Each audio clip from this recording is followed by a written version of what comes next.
Friends, in the postgraduate program in visual arts, we have been discussing the various issues pertaining to philosophy and aesthetics. In this PG course, today we are going to discuss the Shilpa Shastras, or popularly known as Shilpa texts. The purpose of this module is to introduce the theory and the treatises on Indian art. These treatises were conceived, written, compiled in form of texts from the ancient times. The module also looks at how the theory and praxis of art in Indian subcontinent have complemented and supplemented each other, keeping intact traditional classical values of art.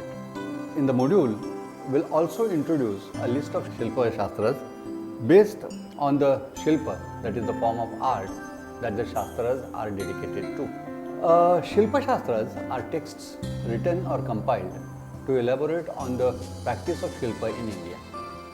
The word Shilpa, although generally translated as craft, here in this context can be understood as art. This term Shilpa or art is all-encompassing term and it includes the various vivid forms of fine arts, crafts, performance, etc. As a broad term, Shilpa is also inclusive of all the cultural facets and rituals practiced in the Indian subcontinent. A total of 64 forms of Shilpa have been mentioned in the Shastras. The number of these forms of art may vary from text to text.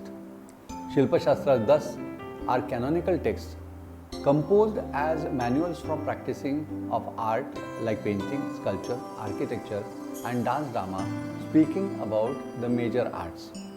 This hierarchy of art was not known to India in the ancient times.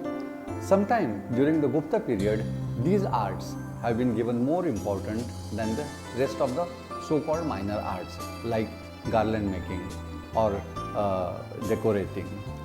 The Shastras contain in them the rules, norms, procedures and techniques of art making that have been elaborated in great details. Apart from the procedural aspects, art making, the Shilpa text also describe in great details or iconography, iconometry and aesthetics as their integral part of art of the Indian subcontinent. The Shilpa and Vastu Shastras are related.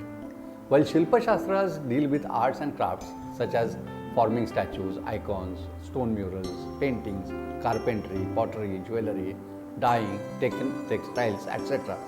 Vastu Shastras give details on building architecture, building houses, forts, temples, villages and town layouts.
The vast range that the Shilpa texts contain include a wide spectrum of art historical concerns like form, style, textual interpretation, symbolism, representation, connoisseurship, patronage, artists and their guilds.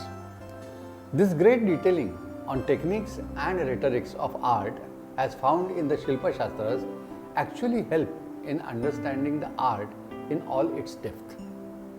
As the term Shilpa is translated as arts or crafts, it is related to the term Shilpi. Shilpi was the term used for the artist. Though epigraphical sources, many names of Shilpis and Shilpinis, the female artists, have come to light. The information and data of Shilpa text contain details which help us conclude that both male and female artists participated in the art and craft related activity in ancient India.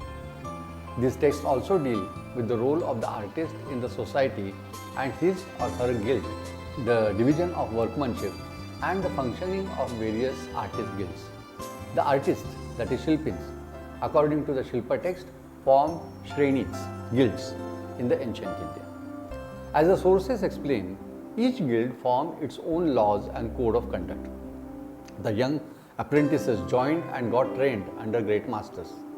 The best were adopted and recognized as members of various art guilds. Thus, from archaic description of norms of art to standardization of practice and crystallization of prescriptions given to both the artist and the patron, the Shilpa Shastras offer a written document on evolution of art practice in India.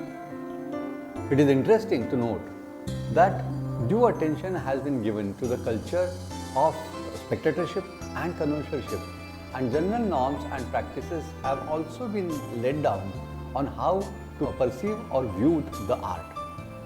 Out of the aforementioned aspects, the other aspects that included in the Shilpa text were the fundamentals of Indian art, including Bhani, Rasa, Guna, Dosha, Alankara, Shadanga theories, which enrich the art tradition. As Shilpa Shastras offer major source of art, by reading and understanding these texts, an attempt can be made to resolve the many incomprehensible elements of Indian art. Shilpa Shastras are intriguing source to understand evolution of Indian art and various nuances of artistry. The study and translation of Shilpa text has thus been brought to light crucial accounts of Indian art, otherwise either commonly misunderstood or pushed back in oblivion. The Shilpas have been discussed in Agamas, Puranas and Vastu Shastras, which were written and compiled throughout the country. From north till the south, these texts were written to complement and document the various existing traditions of art. All the practicalities of art making, including the conception and perception, have been focused in the Shilpa text. The knowledge of translation of Shilpa text has given newer perspectives to the study of Indian art. The discovery of these texts have allowed the scholars to study and research further on the unknown aspects of Indian art, like the guild traditions, merits of indulging in and patronizing a work of art. Stella Kramrisch needs to be duly remembered for her contribution for discovery and dissemination of the knowledge of Shilpa text. Anand Kumar Swami, K.P. Jaiswal, Priyabala Shah, C. Shivaram Murthy have made significant contributions to bring forth the knowledge of the Shilpa Shastra. Further, Kapila Vatsyayan, M.K. Dhavlikar, S.K. Ramachandran, P.K. Acharya, P.N. Bose, S.K. Shukla, Rai Krishna Das, Ratan Parimu, R.S. Gupte, V.S. Agarwala, R.M. Mishra, all these scholars need to be mentioned for their latest contribution and research in this regard. Chronologically speaking, in the early 20th century, the Indus Valley civilization was unearthed, and this discovery pushed back the history of civilization, including art and culture of the Indian subcontinent, to 5,000 years. A period of 3000 BCE has given forth evidence of advanced art forms in terracotta, pottery, bead industry, metallurgy, architecture and whatnot. From dockyards to fortification, from toys to brickmaking, the discovery of Indus has puzzled scholars and continues to surprise them with each antiquity unearthed. However, several unfulfilled attempts to read the Indus pictographic script have not brought to surface, if any, treatises that could have belonged to the advanced civilization of Indus. It is indeed possible that full-length treatises would have documented and guided the art and architecture traditions of Indus.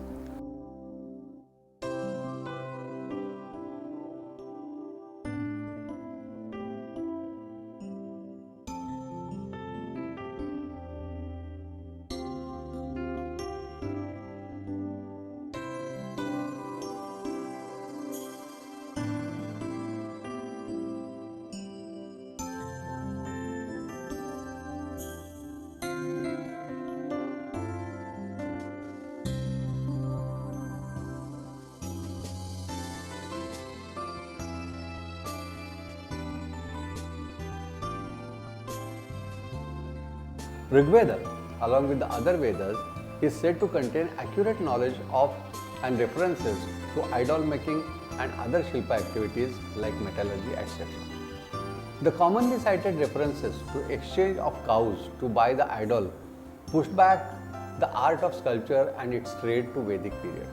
Similar references to Nachiketa's idol in Kathopanishad throws light to the thriving artistic tradition that prevailed in ancient India. Gradually, the local artistic ideas began to be conceived in a more standardized manner, and these examples travelled from region to region as samples to be copied or appropriated. The content of Shilpa text and their all-encompassing approach seems to be a work of compilation of many smaller texts as chapters rather than singular composition. For instance, Bharata's Natya Shastra, dating around 1st century BC AD, is so rich in content and contains such as intricate details on actors' anatomy, acting, spectatorship, stagecraft, rasa theory, makeup, mudras, perception of dance and drama, etc., that it hardly seems like a work of a single person only. However, the views on this may vary from scholars to scholar. There are enough sources from the reign of Mauryas, Shungas, Satavahanas that offer information on various arts and crafts that were practiced in ancient India. Several epigraphical sources also point out towards some intriguing references about craftsmanship and guild system that were active during this time. The arts had reached a zenith in their own accord, and one can see the thriving need to standardize the art making practice.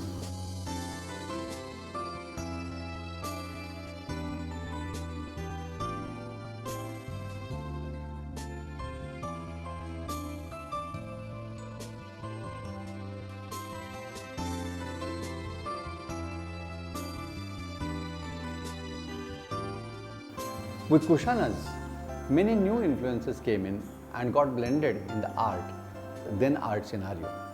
The first successful attempt to standardize the art practice was done in the later Gupta period.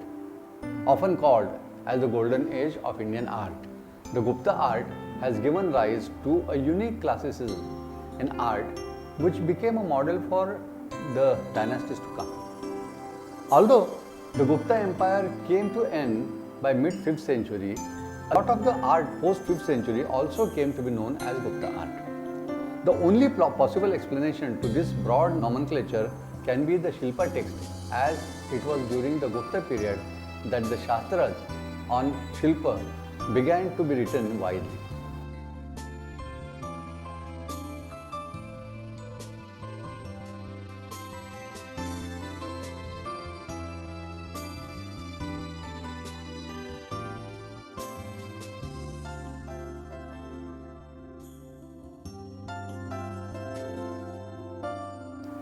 Chitrasutra is one of the primary textual source for art and a major Shilpa text that can be dated to around 5th-6th century of Common Era.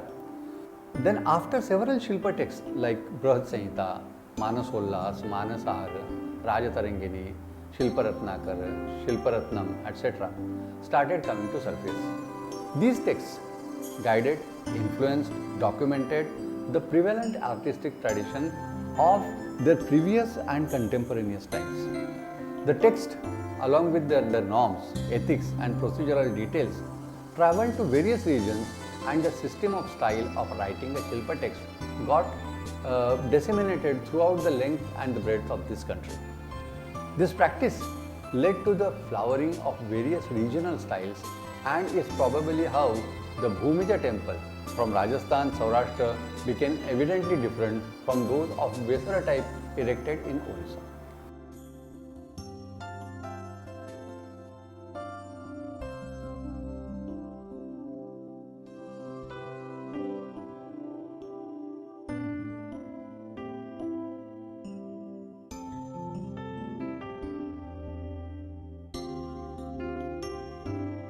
These texts were followed faithfully for good results and gaining all the due merits. Also, it may be noted here that sometimes these texts triggered the artist to make art using his aesthetics and artistic sensibilities. This is to state that although much revered and followed, these texts were not rigid and gave enough space to novelty in art. Apart from this, very often examples have been seen that prove that the text needed to be duly decoded by the Acharya for the craftsman to follow them. Shilpa texts have indeed been major source of art historical data. However, it needs a mention that apart from the Shilpa text, various other prose and poetic texts including the Ramayana, Mahabharata, Bhagavad Puran, text of Bhakti cult have also duly contributed to the understanding and the dynamics of art and culture. There are several Prakrit texts too, like Gatha Saptashati, Ravan Vaho, Setu Bandha. They too have contributed significantly to the formation of aesthetic ideas in ancient India.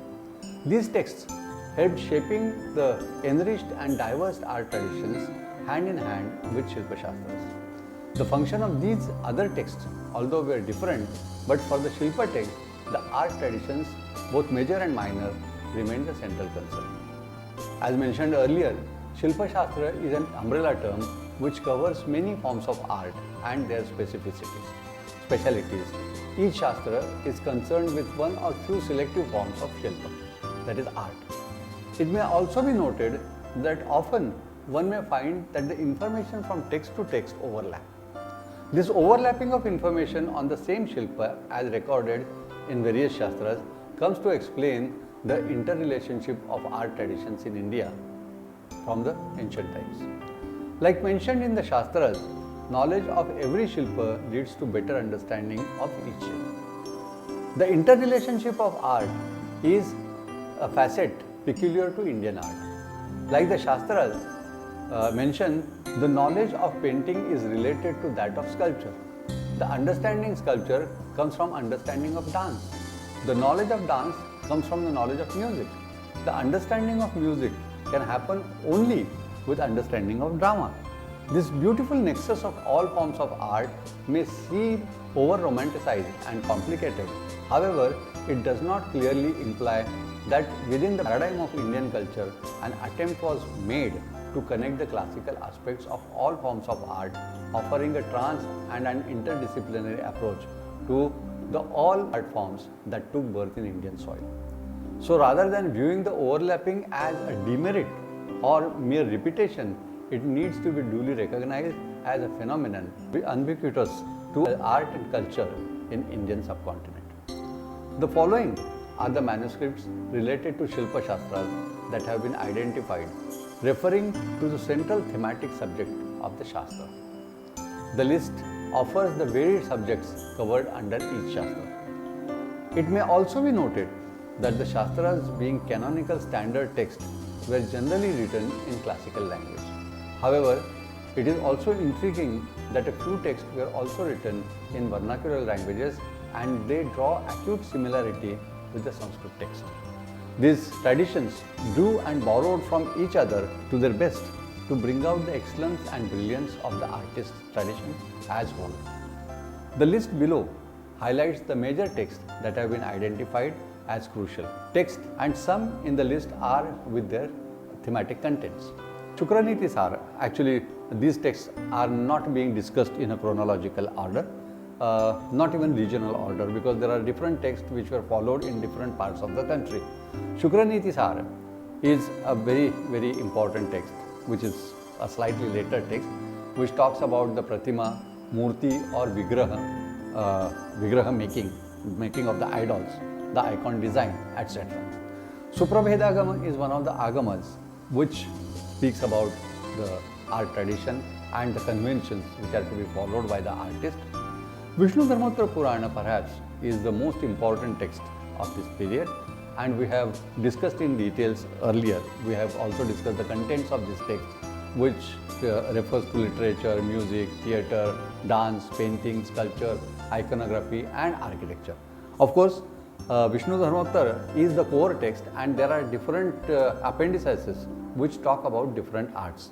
It's very interesting that Vishnu Dharmottara is the text which talks about the interrelationship of arts, interrelationship between different arts, but surprisingly it offers a different criteria, a different paradigm for every art. So it discusses Nritya Sutra separately, it discusses Chitra Sutra separately. So though interrelationship is an idea which was celebrated in Indian aesthetics, most of these texts prefer to deal with different arts independently instead of putting all of them together, and subscribe to the notion that an aesthetic thought, an aesthetic theory is applicable to all arts of all times. Then the agamas, as I said that there are several agamas, there are chapters on Shilpa Shastras. Agni Puran is a very important text. One of the early, Agni Puran is considered to be an earlier Purana, and it speaks about the origin of iconography. It is not as dogmatic, it is not as crystallized as you find it in the later text, but Agni Purana grants a lot of freedom to the community of artists. Rather, Agni Purana also prescribes that the artist should get up very early in the morning, sit in isolation and think about the god whose image is to be carved by the artist, and whatever comes to his mind, the artist should follow his own instincts instead of referring to any text or any iconographic prescription. This is very interesting. Later on, we do not come across this kind of flexibility in the Shilpa text. The Shilpa text start getting more and more prescriptive, more and more stricter in their approach in the medieval period. The Pratima Rakshana Vidhana of Vishnu Dharmottara is also a very important text, which can be considered as one of the earliest texts giving very specific prescriptions about image making and iconography. Manasara has many chapters on casting, molding, carving, polishing and making of images, different arts and crafts, which is more of a technical text. Mayamata is a text perhaps from the southern part of the country, which talks mainly about architecture, construction and vehicles. It is interesting to remember that the legendary palace which is mentioned in Mahabharata, where Duryodhana could not differentiate between the water and the land and perhaps met with some disasters, that particular palace was designed by a person called Maya, Mayasura. And even Lanka, the great city of Ravana, was also designed by Maya. It seems that Maya must be a great tradition in architecture. It could be an artist guild, an artist family, an artist tradition, which contributed to South Indian architecture immensely. So Mayamata perhaps is a text that inherits the knowledge of that tradition. Brihad Samhita is an earlier text going back to Gupta period, one of the earliest texts known to us, which speaks about different types of architecture, different techniques in architecture, different prescriptions in architecture. Shilparatnam is another important text. Samarangana Sutradhara is one of the most crystallized texts. It is slightly later, certainly not earlier than 11th, 12th century. But Samarangana Sutradhara is also one of the most talked about texts in Shilpa tradition. Kashyapa Shilpa Shastra also gives a comparative study of iconography and iconometry, where we discuss the relative proportions of images, which play a very crucial role in image making and also the identification of characters. In a way, it is an attempt towards non-verbal semantics. The stances and the relative proportions of different figures helps the viewer to identify the different characters. So in a way, it also reflects the subject matter to the spectator. Manasollasa, another medieval text which talks about arts, crafts related to musical instruments, cooking, textile, decoration, etc. Usually mystified and studied in the bracket of Oriental, the metaphysical aspect of Indian art has travelled throughout the West as a result of early writings on Indian art. These writings, when analyzed critically, seem to cater to a preconceived notion of mystic, incredible India that was shaped in purpose to fabricate irrational, conservative, and unscientific image of India's art and culture. Due to the exquisite ideal masterpieces of School of Architecture, Sculpture and Painting, it was difficult to push the art of the subcontinent to aboriginal and primitive category. However, no justice to the ideas, ideals and expansive depths of Indian art seem to have been prerogative of early scholars. Nonetheless, their efforts cannot be discounted as most of the Indian art was presented around the globe due to the scholarship of the Western scholars. Apart from a few who did their due services in all totality, the art belonging to the Indian subcontinent couldn't be saved from its mental physical aspects. Apart from the scholarship produced by the Western scholars, many of the Indian scholars too joined the League to elevate the arts and tradition of writing available on art to such an extent that their works too fell a prey to hegemony of its own time. Thus, Shilpa Shastras as rich sources to Indian art need to be studied in new light. As mines of information and the expanse of the concerns that have been brought together in these texts, mere translation of the text wouldn't suffice the need of the time.